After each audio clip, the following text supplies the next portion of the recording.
warahmatullahi wabarakatuh. Innal hamdalillah nahmaduhu wa nasta'inuhu wa nastaghfiruh wa na'udzu billahi min shururi anfusina wa min sayyiati a'malina.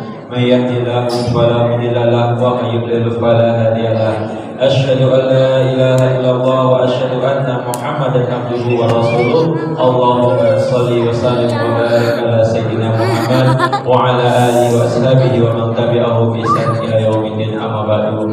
Yang saya hormati bapak-bapak pengurus Masjid Jamiatur Rahmah, bapak-bapak, ibu-ibu yang dirahmati Allah Subhanahu wa taala, mari sejenak kita meluangkan waktu untuk mengucapkan puja dan puji syukur kita kepada Allah Subhanahu wa taala. Apa sebab? Karena Allah sampai saat ini tak henti-hentinya memberikan kita nikmat dan karunia-Nya dalam kehidupan kita sehari-hari. Bapak-bapak, ibu-ibu yang dirahmati Allah Subhanahu wa taala, adapun judul tausiah kita pada malam hari ini adalah adab bertetangga. Manusia adalah makhluk sosial yang tak bisa hidup sendiri. Dia pasti membutuhkan orang lain untuk melengkapi kehidupannya.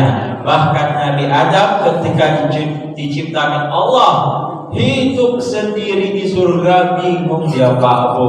Dia lihat hewan berpasang-pasangan, dia lihat burung ada pasangan, dia lihat binatang lain semua ada pasangan.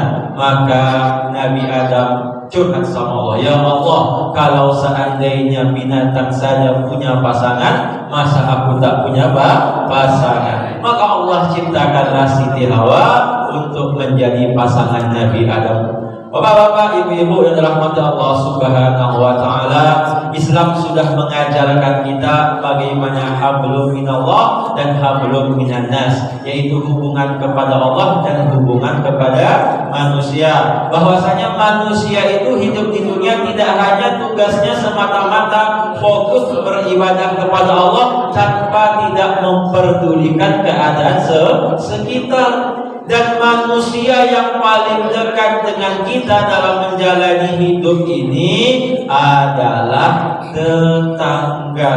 Apa sebab? Karena ketika kita mendapatkan musibah, cobaan dan ujian, orang yang pertama kali menolong ke kita adalah tetangga. Maka berbaik hatilah, berbaik budilah, berbaik perilakulah kepada tetangga. Jangan menjadi muslim yang acuh tak acuh, alias muslim yang anti sosial, tak mau peduli apa yang terjadi dengan lingkungannya. Bagaimana cara kita bisa berbaur dengan masyarakat? Yaitu aktif dalam kegiatan masyarakat. Minimal kita sering sholat berjamaah. Dengan sering sholat berjamaah, kita tahu si fulan anggota RW sekian, si fulan masyarakat di sini, sehingga kalau mereka ada apa-apa kita bisa menolong. Bapak-bapak, ibu-ibu yang dirahmati Allah Subhanahu wa taala, dalam hadis dikatakan, barang siapa yang beriman kepada Allah dan hari akhir, maka hendaklah ia muliakan tetangganya. Bagaimana cara adab kita dalam memuliakan tetangga? Yang pertama adalah bertutur kata dan perilaku yang baik-baik kepada tetangga, dengan cara tidak mencampuri urusan mereka. Ada batasan-batasan kita, ya. Jangan sampai kita menjadi pribadi muslim yang SMS, ya.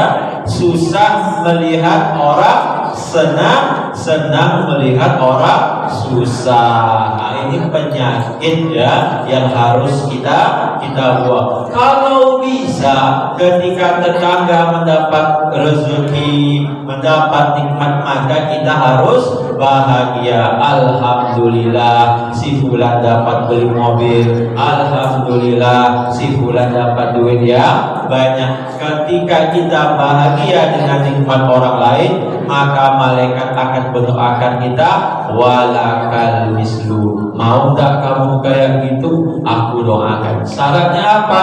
Bahagia dengan nikmat orang lain. Jangan sampai iri. Kalau iri udahlah kita tak dapat barangnya, tak dapat nikmatnya, pahala kita habis. Apa sebab? Sesungguhnya sifat hasad itu membakar segala amal kebaikan kita seperti api yang membakar kayu. Yang kedua, ya, adab dalam bertetangga adalah mengunjungi tetangga kita apabila mendapatkan musibah. Anaknya sakit, ya, tanya, Bu, anaknya dah berobat apa belum? Belum, Pak. Kenapa tak berobat, Bu? Belum ada uang. Yuk, nah, ikut pergi. Kita ajak anak tersebut berobat. Gak ada ruginya kita orang lain. Yang membalas kebaikan kita kepada orang tersebut bukan orang tersebut, akan tetapi orang lain yang akan membalas. Kalau kita terdesak suatu saat nanti, ya, di daerah yang tak kita kenal, tiba-tiba ada saja bantuan dari Allah. Kemudian kita berpikir, apalah amal kebaikan yang pernah aku lakukan, kok tiba-tiba ada orang yang tak kenal mau memberikan bantuan. Itulah amalan yang kita lakukan kepada tetangga. Maka ketika tetangga dapat musibah, kita harus mengunjunginya. Sakit, kita kasih obat, kita bawakan makanan. Kemudian apalagi adab yang kedua dalam bertetangga, kalau dia mengundang kita dalam acara, maka hadirilah acara mereka. Itu bagian dari menghormati tetangga. Bahwasanya di dalam agama Islam, hukum menghadiri acara undangan itu adalah wajib. Yang ketiga, ya, adabnya dalam bertetangga, kata Nabi, apabila kalian memasak suatu makanan, maka perbanyaklah kuahnya, maka berbagilah dengan tetangga. Mentang-mentang kata Rasul banyakkan kuah, dikasih kuahnya betul, lauk dagingnya tak ada, bukan begitu, ya Bu. Maksud dari Nabi itu, kalau engkau masak makanan atau kue, maka perbanyaklah, maka bagilah makanan tersebut kepada tetangga. Apa sebab? Ada hadisnya lagi, kata Nabi, tahabu, saling memberi hadiah kepada orang lain, maka akan menimbulkan rasa cinta. Kalaulah ibu sering dikasih makanan sama tetangga, maka yang paling kita ingat ketika mereka membutuhkan adalah orang yang sering berbuat baik kepada kita. Kalaulah seandainya orang tak peduli sama kita, tak pernah bantu kita, tiba-tiba minta bantuan kepada kita, maka agak berat rasanya kita membantu, ya. Maka orang yang sering berbuat baik kepada kita, maka harus kita ingat itu sebagai tanda balas jasa kita kepada mereka.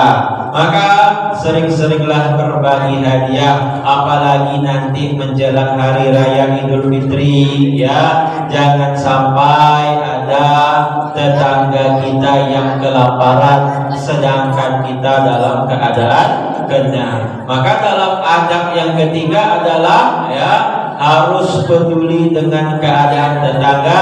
Jangan sampai kita kekenyangan sedangkan tetangga kelaparan. Berarti tanda kita tidak peduli dengan orang-orang sekitar. Kemudian siapa saja yang termasuk kategori tetangga? Adik-adik diingat, ya, nanti ada pertanyaan, ya, 2 pertanyaan. Siapa yang bisa jawab akan dapat hadiah. Mau hadiah? Oke. Siapa kategori yang termasuk tetangga? Pendapat pertama mengatakan adalah orang yang tinggal rumah sekitar kita sebanyak 40 ya. 40 rumah yang ada di sekitar kita itu maknanya adalah tetangga. Jadi siapa yang dikatakan tetangga? Orang yang berada di sekitar rumah kita sebanyak 40. Itu pendapat pertama. Pendapat yang kedua mengatakan 10 rumah yang terdekat dari kita. Pendapat yang ketiga agak sedikit lemah ya. Tetangga adalah orang yang sering kita temui dalam melakukan aktivitas hari-hari.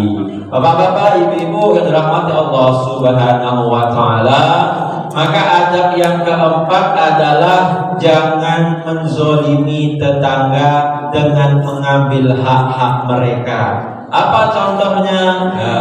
Menjengkal batas tanah tetangga. Bentuk sepele Bu, Pak, tapi sering terjadi ya.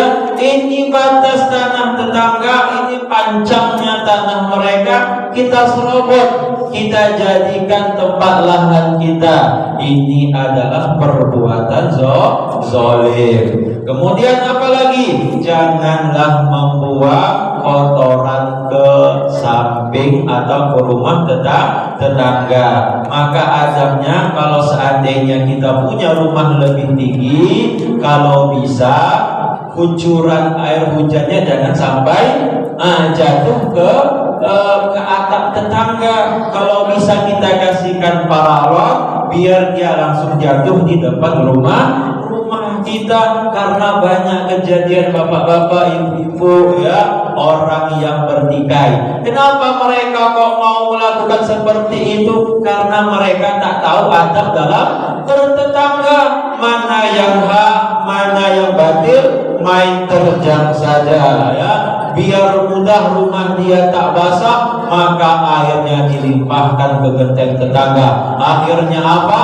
Bocorlah seknya, merembeslah ke rumah, zolim kita sebagai tetangga. Maka jangan pernah kita menzoliminya dengan cara mengambil hak-haknya atau menzoliminya dengan perbuatan-perbuatan. Bapak-bapak, ibu-ibu yang dirahmati Allah Subhanahu wa taala, semoga dari sekian adab-adab tadi bisa kita amalkan dalam kehidupan kita sehari-hari. Semoga dengan tahunya adab kita dalam bertetangga akan memunculkan lingkungan yang taat, lingkungan yang kompak. Karena kalau sering bertikai, pasti lingkungannya banyak masalah. Hakikatnya kita ini adalah bersaudara, maka jangan cari permusuhan. Banyak-banyak cari kawan, jangan banyak cari musuh. Satu musuh itu terlalu banyak, 1000 kawan itu terlalu sedikit. Bapak-bapak, ibu-ibu yang dirahmati Allah Subhanahu wa taala, demikianlah tausiah singkat kita pada malam hari ini. Semoga bermanfaat untuk kita amalkan dalam kehidupan sehari-hari. Demikianlah tausiah kita pada malam hari ini. Saya mohon maaf apabila terdapat kesalahan, kekurangan dalam menyampaikan tausiah, dan apabila ada kebenaran dari Allah Subhanahu wa taala. Wabillahi taufiq wal hidayah war ridha wal inayah. Assalamualaikum warahmatullahi wabarakatuh.